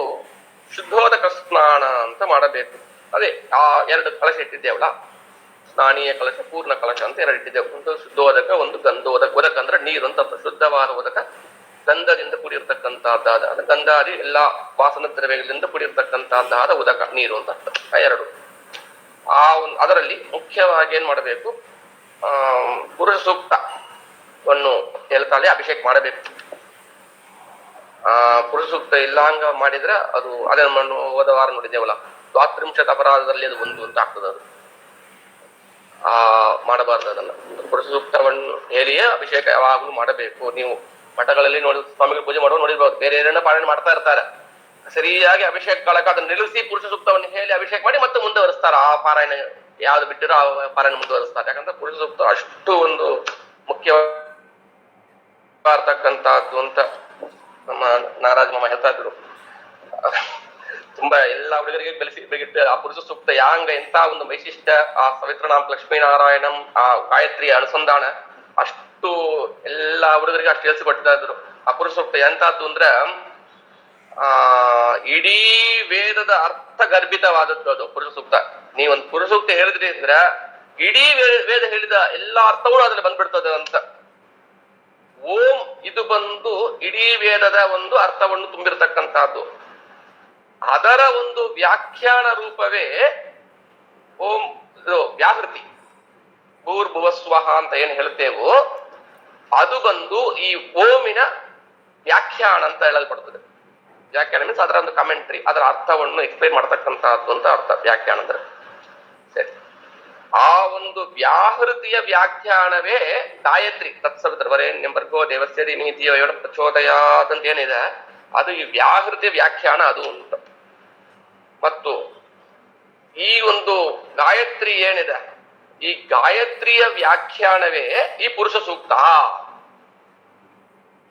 ಈ ಪುರುಷ ಸೂಕ್ತ ಇಡೀ ಒಂದು ವೇದದ ಎಲ್ಲ ಅರ್ಥವನ್ನು ಗರ್ಭಿತವಾದ ತುಂಬಿಸಿರ್ತಕ್ಕಂಥದ್ದು ಅದು ಅಂತ. ಅಂತ ಒಂದು ಪುರುಷ ಸೂಕ್ತದಿಂದ ಅಭಿಷೇಕ ಮಾಡಿದ್ರೆ ಇಡೀ ವೇದವನ್ನು ಹೇಳಿ ನಾವು ಅಭಿಷೇಕ ಮಾಡಿದ ಒಂದು ಫಲ ಬರ್ತದ ಅಂತ. ಈ ಒಂದು ಪುರುಷ ಸೂಕ್ತದ ವ್ಯಾಖ್ಯಾನವೇ ಇಡೀ ವೇದ ಅಂತ ಹೇಳಿದ್ದಾರೆ. ಏನು ಇಡೀ ಅನಂತವೇ ವೇದ ಅಂತ ಕೊಟ್ಟಿದ್ದಾರೆ. ಅನಂತವಾಗಿರ್ತಕ್ಕಂತಹದ್ದಾದ ವೇದಗಳು ಅದು ಎಲ್ಲ ಎಷ್ಟು ಅರ್ಥ ತುಂಬಿದೆ ಅದು, ಅದೆಲ್ಲ ಓಂ ಇದರಲ್ಲೆಲ್ಲ ಅಡಗಿದೆ ಅದಂತ. ಅದಕ್ಕೆ ಸ್ವಲ್ಪ ವಿಸ್ತಾರ ವ್ಯಾಹೃತಿ, ಅದಕ್ಕೆ ಸ್ವಲ್ಪ ವಿಸ್ತಾರ ಇದು ಗಾಯತ್ರಿ, ಮತ್ತು ಅದಕ್ಕೆ ಸ್ವಲ್ಪ ವಿಸ್ತಾರ ಪುರುಷ ಸೂಕ್ತ, ಮತ್ತು ಅದು ಇಡೀ ವೇದ ಅಂತ. ನೋಡಿ ಇಷ್ಟು ಅನಂತ ವೇದಗಳಿದೆ, ನಮ್ಗೆ ಕಲಿಲಿಕ್ಕೆ ಆಗ್ತದ? ಇವಾಗ ಒಂದು 8 ಮಂಡಲಗಳಂತ ಋಗ್ವೇದ ಸಂಹಿತ ಅಂತ ಇದೆ, ನಮ್ಮಿಂದ ಅದೇ ಸಾಧ್ಯ ಇಲ್ಲ. ಅದನ್ನ ಓದಿದವರೇ ಋಗ್ವೇದ ಪಂಡಿತರು ಅಂತ ನಾವು ಅಷ್ಟು ನಮಗೆ ಕೊಂಡಾಡ್ತೇವೆ ಅವರನ್ನು ನಾವು. ಅದರಲ್ಲಿ ಪದ ಕ್ರಮ ಜಟ ಅಂತ ಅದು ಇನ್ನೂ ಇದೆ ಅದರಲ್ಲಿ. ಅಂತ ಒಂದು ವೇದದ ಅದು ಇರೋದಿಷ್ಟೇ, ಅದು ನಮಗ ಸಿಕ್ಕಿದ್ದಿಷ್ಟೇ. ಇನ್ನು ಅನಂತವಾಗಿರ್ತಕ್ಕಂತಹದ್ದು ವೇದ ಅಂತ. ಅಂತ ವೇದದ ನಾವು ಈ ಪುರುಷ ಸೂಕ್ತ ಬಿಟ್ರೆ ಎಲ್ಲಾ ವೇದ ಅಭಿಷೇಕ ಮಾಡಿದ ಒಂದು ಫಲ ಬರ್ತದೆ ಅಂದ್ರೆ ಅದು ಯಾಕೆ ಬಿಡಬೇಕು ಅದನ್ನ? ಅದರಿಂದ ಎಲ್ಲರೂ ಕೂಡ ವಿಶೇಷವಾಗಿ ಈ ಪುರುಷ ಸೂಕ್ತವನ್ನು ಚೆನ್ನಾಗಿ ಗುರುಗಳಿಂದ ಪಾಠವನ್ನು ಕಲಿತು ಅದರಿಂದ ಅಭಿಷೇಕ ಮಾಡಿದ್ರೆ ತುಂಬಾ ಹೆಚ್ಚಾಗಿರ್ತಕ್ಕಂತ ಪುಣ್ಯ ಬರ್ತದೆ. ಯಾರಿಗೆ ಆಗಿಲ್ಲವೋ ಅಟ್ಲೀಸ್ಟ್ 1-2 ರಿಕ್ಟನ್ನಾದ್ರೂ ಮೊದಲಿಗೆ ಸ್ಟಾರ್ಟ್ ವಿತ್ ಅದನ್ನು ಮಾಡಿ ಅಭಿಷೇಕ ಮಾಡುವ ಒಂದು ಪ್ರಯತ್ನವನ್ನು ಅವಶ್ಯವಾಗಿ ಎಲ್ಲರೂ ಮಾಡಬೇಕು ಅಂತೇಳಿ ಇದನ್ನ ಮೂಸುಕದಲ್ಲಿ ಒಂದು 5 ನಿಮಿಷದ ಆ ಒಂದು ಪುರುಷ ಸೂಕ್ತವನ್ನು ಹೇಳಿ ಆ ಸ್ನಾನೀಯ ಕಲಶದಲ್ಲಿರ್ತಕ್ಕಂತಹ ನೀರನ್ನು ಶಂಖದಲ್ಲಿ ಹಾಕಿ ಅಭಿಷೇಕವನ್ನು ಮಾಡಬೇಕು ಅಂತ. ಎರಡು ಡಿಫ್ರೆನ್ಸ್ ಇದು. ಮುಂದೆ ಮಾಡತಕ್ಕಂತ ಪೂರ್ಣ ಕಲಶ ಗಂಧೋದಕ ಏನಿದೆ ಅದನ್ನು ನಾವು ಶಂಖದಲ್ಲಿ ಹಾಕಿ ಮಾಡ್ಲಿಕ್ಕಿಲ್ಲ. ಅದನ್ನ ಜಸ್ಟ್ ಆ ಶಂಖಕ್ಕೆ ತಾಕಿಸಿ ಅಭಿಷೇಕ ಡೈರೆಕ್ಟ್ ಆಗಿ ಆ ಪಾತ್ರದಿಂದ ಹಂಗೆ ಮಾಡಬೇಕು. ಇವಾಗ ಈ ಶುದ್ಧೋದಕ ಸ್ನಾನ ಏನ್ ಮಾಡಿಸ್ತಾ ಇದ್ದೇವೋ ಅದನ್ನ ಆ ಶಂಖದಲ್ಲೇ ಹಾಕಿ ಶಂಖದಿಂದಲೇನೆ ಅಭಿಷೇಕ ಮಾಡಬೇಕು. ತುಳಸಿ ಸಹಿತವಾಗಿರ್ತಕ್ಕಂಥ ಆ ಒಂದು ಆ ಸ್ನಾನೀಯ ಕಲಶವನ್ನು ಪರಮಾತ್ಮನಿಗೆ ಪುರುಷ ಸೂಕ್ತ ಹೇಳುತ್ತಾ ಗಂಟನಾದವನ್ನು ಮಾಡ್ತಾ ಗಂಟಾನಾದಂ ಗುರುಬನ್ ಶಂಕೇನೇವ ಕುರಿಯಾತ್ ಅಂತ ಶಂಖದಿಂದಲೇ ಮತ್ತು ಗಂಟಾನಾದವನ್ನು ಬಾಡಿಸ್ತಾಳೆ. ಮೊದಲಿಗೆ ಶಂಖವನ್ನು ಬಲಕೈಯಿಂದ ತಗೊಂಡು ಎಡಕೈಗೆ ಮಾರ್ಸಿಂದ ನೋಡಿದ್ದೇವೆ ಇದನ್ನ ನಾವು ಮಾರಿಸಿ ಮತ್ತು ಆ ಒಂದು ಸ್ನಾನೀಯ ಕಲಶವನ್ನು ತಗೊಂಡು ಶಂಖದಲ್ಲಿ ಹಾಕಿ ತೆಗೆದು ಅಭಿಷೇಕ ಮಾಡಬೇಕು ಅಂತ. ಇಷ್ಟು ಅದಾದ ಮೇಲೆ ಆಮೇಲೆ ಗಂಧೋದಕ, ಆ ಗಂಧೋದಕವನ್ನು ನೇರವಾಗಿ ಹಾಗೆ ತೆಗೆದು ಆ ಶಂಖಕ್ಕೆ ತಾಕಿಸಿ ಲಕ್ಷ್ಮೀದೇವಿ ಪರಮಾತ್ಮನಿಗೆ ಮುಂದೆ ಅಭಿಷೇಕ ಮಾಡಿಸ್ತಾ ಇದ್ದಾಳೆ, ಸ್ನಾನ ಮಾಡಿಸ್ತಾ ಇದ್ದಾಳೆ ಅಂತ. ಪರಮಾತ್ಮನಿಗೆ ಎಲ್ಲಾ ವಿಗ್ರಹಕ್ಕೂ ಕೂಡ ಅಭಿಷೇಕವನ್ನು ಮಾಡಬೇಕು ಅಂತ. ಯಾರು ಪ್ರಶ್ನೆ ಏನಾದಿದೆಯಾ?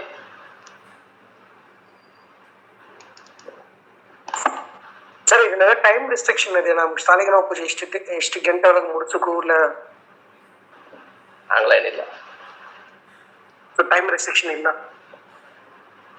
ನಾವು ಮಾಡ್ಕೊಂಬರ್ತಾವ. ಧನ್ಯವಾದ ಸರ್.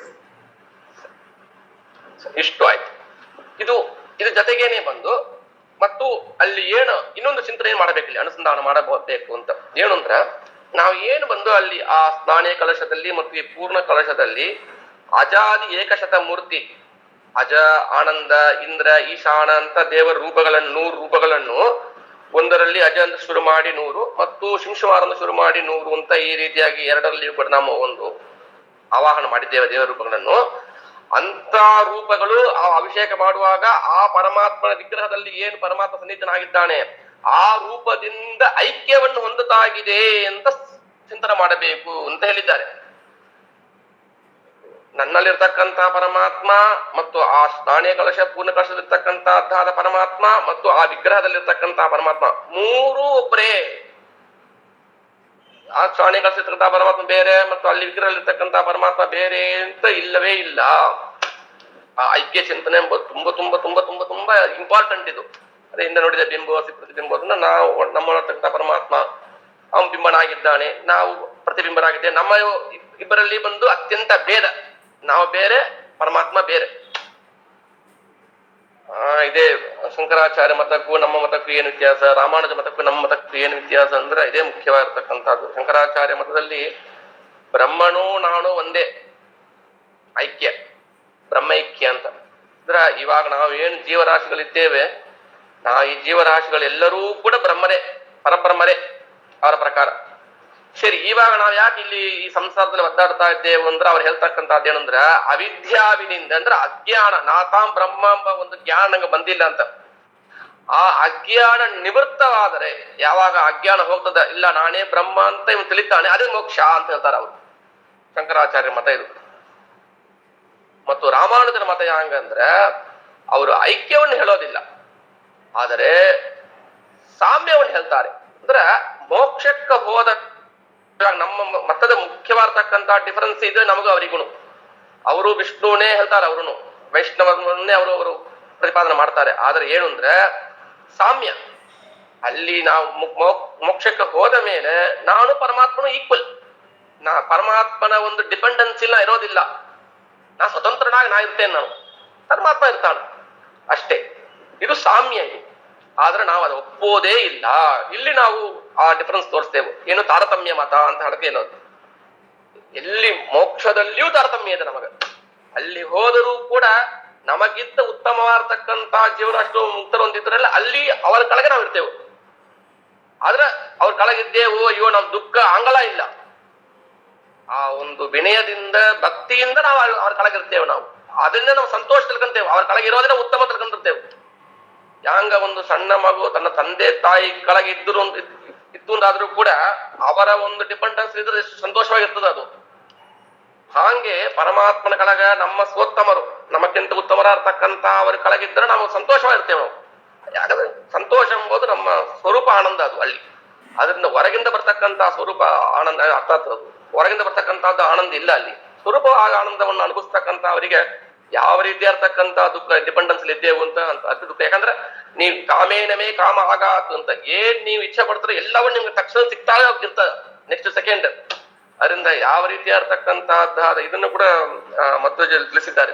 ಮೋಕ್ಷದಲ್ಲಿರ್ತಕ್ಕಂಥ ಅವ್ರು ಹ್ಯಾಂಗ ಇದ್ದಾರಂದ್ರೆ ಈ ರೀತಿಯಾಗಿರ್ತಕ್ಕಂಥ ಶ್ಲೋಕ ಮತ್ತು ಈ ರೀತಿಯಾಗಿರ್ತಕ್ಕಂಥ ತಾರತಮ್ಯದಿಂದ ಇದ್ದರೂ ಕೂಡ ಅಂತ ಆ ಪದ ಆಗ್ತಲ್ಲಿ ಮುಂದಿನ ವಾರಗಲ್ಲ. ಆ ತಾರತಮ್ಯದಿಂದ ಕೂಡಿ ಇದ್ರೂ ಕೂಡ ಅವರು ಅಷ್ಟು ಸಂತೋಷದಿಂದ ಇರ್ತಾರೆ ಎಲ್ಲರೂ ಕೂಡ. ಅದನ್ನೇ ಅವರು ಸರಿ ಅಂತ ತಿಳಿದಿರ್ತಾರೆ. ಪರಮಾತ್ಮನ ಕೆಳಗಿರೋದೇ ನಂಗೆ ಉತ್ತಮವಾಗ್ತಕ್ಕಂಥ ನಂದು ಒಳ್ಳೆ ಇದು ಅಂತ ತಿಳಿದಿರ್ತಾರೆ. ಅದು ನಮ್ಮ ಮತಕ್ಕೂ ರಾಮಾನುಜನ ಮತಕ್ಕೂ ವ್ಯತ್ಯಾಸ. ಶಂಕರ ಮತ ಅಂತೂ ಟೋಟಲ್ ವ್ಯತ್ಯಾಸ. ನಾವು ಬ್ರಹ್ಮ ಐಕ್ಯದ ಹೇಳ್ತಕ್ಕಂಥವ್ರವರು, ನಾವು ಬ್ರಹ್ಮದಿಂದ ಅತ್ಯಂತ ಭೇದ. ಬ್ರಹ್ಮ ಟೋಟಲಿ ಬೇರೆ. ನಾವು ನೋಡಿದೇವಲ್ಲ, ತವೇದ್ಯಪಿಚಾಂತರಂ ಸ್ವಾಮಿ ನಿರ್ದೋಷ ಮದ್ದೋಷ. ನನ್ನ ಒಳಗಡೆ ಇದ್ರೂ ಕೂಡ ನಾ ತುಂಬಾ ದೋಷವುಳ್ಳವನಾಗಿದ್ದೇನೆ, ಆದ್ರೆ ನನ್ನ ಸ್ವಲ್ಪ ದೋಷ ಕೂಡ ನಿನ್ನಲ್ಲಿ ಇಲ್ಲ ಅಂದ್ರೆ ಯಾವ ದೋಷವೂ ನಿನ್ನಲ್ಲಿ ಇಲ್ಲ ಅಂತ ಅರ್ಥ. ಅಂತ ರೀತಿಯ ಇರ್ತಕ್ಕಂಥ ಪರಮಾತ್ಮ ಅವನನ್ನ ನಾನು ಇವಾಗ ಪೂಜೆ ಮಾಡ್ತಾ ಇದ್ದೇನೆ. ಸ್ವತಂತ್ರ, ನಿರ್ದೋಷ, ಅನಂತ ಗುಣ ಪರಿಪೂರ್ಣ. ಮುಖ್ಯವಾಗಿ ಪರಮಾತ್ಮನ ಸ್ಮರಣ ಮಾಡಬೇಕಾದ್ರೆ ಇದು ಮುಖ್ಯವಾಗಿರ್ತಕ್ಕಂಥದ್ದು. ಮೊದಲೇ ಅದೇ ಹೇಳಿದ್ದಾರೆ, ಬ್ರಹ್ಮ ಅಂದ್ರೆ ಅದೇ ಅರ್ಥ, ಅನಂತ ಗುಣ ಪರಿಪೂರ್ಣ ಅಂತ ಅರ್ಥ. ಅದು ಪರಮಾತ್ಮನ ಮುಖ್ಯವಾಗಿರ್ತಕ್ಕಂಥ ಲಕ್ಷಣ ಯಾವುದು ಅಂದ್ರೆ ಬ್ರಹ್ಮಸೂತ್ರದಲ್ಲಿ ತಿಳಿಸ್ತಾರೆ. ಓಂ ಜನ್ಮಾದ್ಯಸ್ಯತಃ ಓಂ ಎನ್ನುವ ಸೂತ್ರದಲ್ಲಿ ತಿಳಿಸ್ತಾರೆ ಇದನ್ನ. ಪರಮಾತ್ಮ ಇಡೀ ಜಗತ್ತಿಗೆ ಜಗಜ್ಜನ್ಮಾದಿ ಕಾರಣ ಆಗಿದ್ದಾನೆ. ಜಗತ್ ಸೃಷ್ಟಿ ಮಾಡ್ಲಕ್ಕೆ, ಸಂಹಾರ ಮಾಡ್ಲಕ್ಕೆ, ಇಂತಹದ್ದಕ್ಕೆ ಅವನು ಕಾರಣ ಆಗಿದ್ದಾನೆ ಅಂತ ಹೇಳಿದ್ದಾರೆ. ಅವಾಗ ಪ್ರಶ್ನೆ ಮಾಡ್ತಾರೆ, ಪರಮಾತ್ಮನ ಮುಖ್ಯವಾದಕ್ಕಂತ ಗುಣ ಯಾವುದು ಅಂದ್ರೆ ಅನಂತ ಗುಣ ಪರಿಪೂರ್ಣ. ಮತ್ತು ಸೂತ್ರಕಾರರು ಯಾಕೆ ವೇದವ್ಯಾಸದೇವರು ಯಾಕೆ ಒಂದು ಜನ್ಮಾದ್ಯಸ್ಯತಃ ಅಂತ ಲಕ್ಷಣ ತಗೊಂಡ್ರು ಅಂದ್ರೆ, ಹೌದು ಬ್ರಹ್ಮ ಸರ್ವಗುಣ ಪರಿಪೂರ್ಣತ್ವವೇ ಪರಮಾತ್ಮ ಮುಖ್ಯವಾಗಿರ್ತಕ್ಕಂಥ ಲಕ್ಷಣ. ಅದನ್ನು ಸಮರ್ಥನ ಮಾಡೋ ರೀತಿಯಲ್ಲಿ ಯುಕ್ತಿ ಅಂದ್ರೆ ಇದೊಂದು ಲಾಜಿಕ್, ಇದನ್ನ ಇಟ್ಟುಕೊಂಡು ಅದನ್ನು ಸಮರ್ಥನೆ ಮಾಡ್ತಾರೆ ಅಂತ.